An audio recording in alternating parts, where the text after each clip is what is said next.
In today's video, I am going to teach you how to hide pages in Notion. If your workspace is getting a little crowded, these two simple techniques will help you keep things tidy without deleting anything. We'll start with a quick way to hide content in plain sight on a page, then move to a method that cleans up your sidebar by nesting pages under a single hub. First, open any page where you want to tuck things away.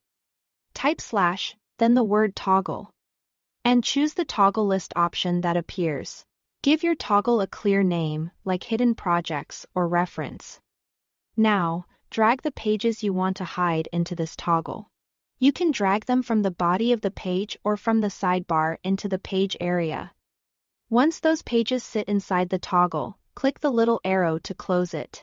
Everything inside collapses out of view, which keeps your page neat and focused.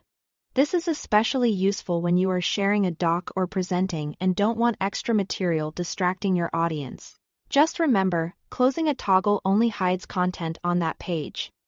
The pages you moved inside the toggle will still appear in your sidebar as usual. That's great if you still want quick access there, but it's good to know the difference. Now let's talk about reducing sidebar clutter. Create a new page and name it something like Archive or Resources. With that page in place, drag the pages you want to hide directly into it.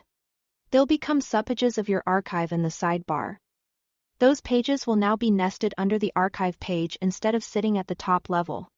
This keeps your main sidebar clean and easier to scan, while still giving you a single place to find everything you've tucked away. Open the archive whenever you need to revisit an item and close it when you are done to keep things compact. Note that those subpages will still be visible in the sidebar under the Archives toggle, but they won't take up top-level space anymore. A few quick tips to make both methods work smoothly. Choose names that signal purpose, like Hidden, Archive, or Ladder, so you always know what lives there. You can create multiple toggles on a page for different categories, and you can keep more than one archive if that matches how you think about your work. Most importantly, both methods are fully reversible. Just expand the toggle or drag a page back out of the archive to bring it front and center again. Thanks for watching.